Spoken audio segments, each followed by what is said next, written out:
Hey folks, welcome back to Horsemanship 101 again. And I want to talk a little bit about horse behavior today, which is one of the key elements of horsemanship is horse behavior, understanding a horse. That's what makes a horseman. This fellow here, I talked about a little bit, he was given away, went off to another place. He was actually only gone for a couple of weeks before they gave him back because he was trouble, or at least they thought he was, and the trainer's husband didn't want her risking herself with this guy because, well, he was prone to being a bit of a handful. So he's back again. But I also talked about how his attitude has changed because of the herd that he was in. And the fact that some of those other horses didn't put up with his shenanigans and his disrespectful attitude and his bullying tactics and his biting other horses and a whole lot of other things. And, well, he got a knot tied in his butt, and he's got some scars on him to show it.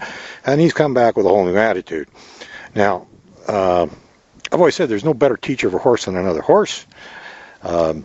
Humans will never, ever, ever be as good at being a horse as a horse is.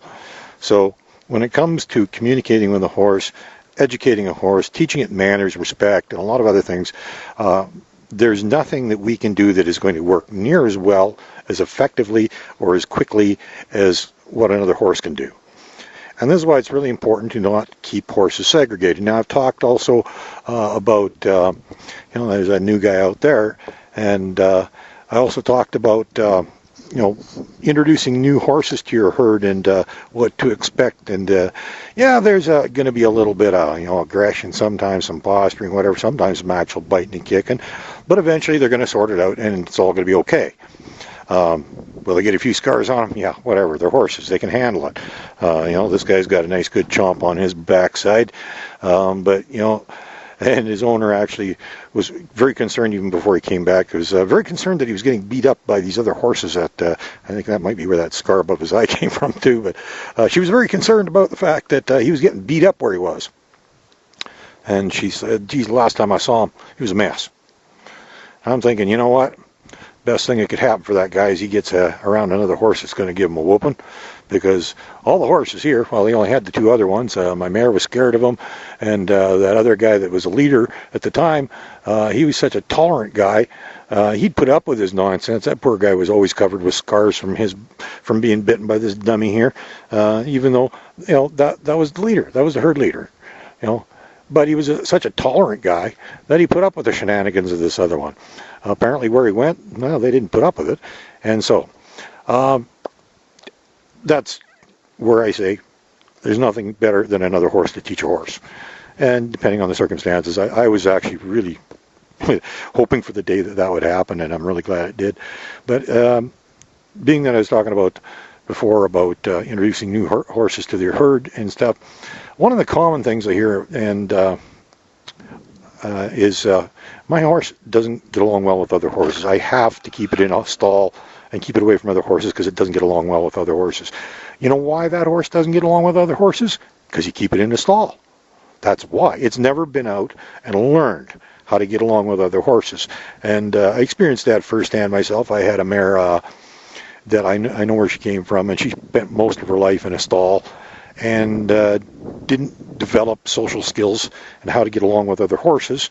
And as a result, she never learned to respect the space of other horses and would always pester them, not in a bad way. She just wanted to make friends more than anything.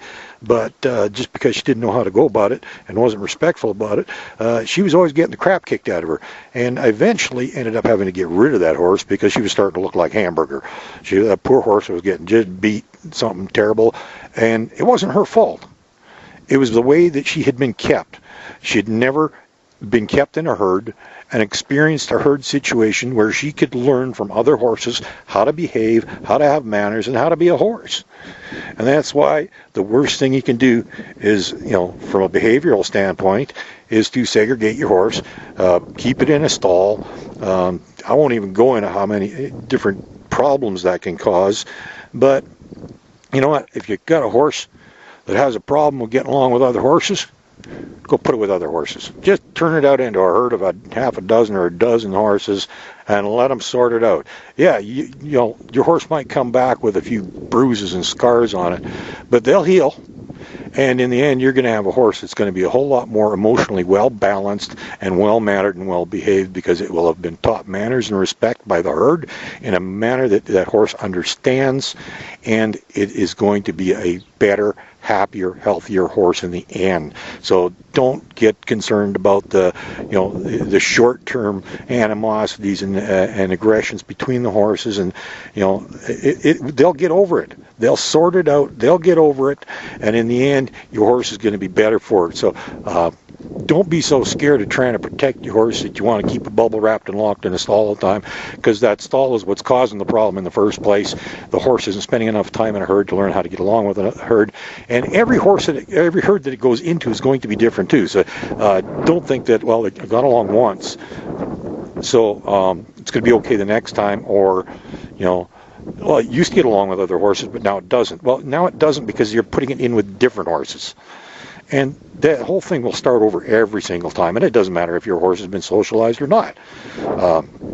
You could take any one of these horses here and stick them into a new herd, and there's going to be a completely new environment and a completely new herd dynamic and a completely new hierarchy that they're going to have to learn all over again. There's going to be biting and kicking and squealing and posturing and all kinds of stuff going on that looks far worse than it is. But every time you change things, that happens all over again. So just because your horse used to be good with other horses doesn't mean it will until it's put in with them again.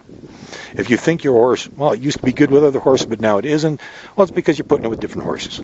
So just stick the dang thing out there, let it get over it, let them sort it out, and in no time at all, you're going to have a horse that is enjoying the social environment of other horses, because they're instinctively herd animals. They need and want the security of a herd. It makes for a much calmer, more relaxed, and happier horse. So think about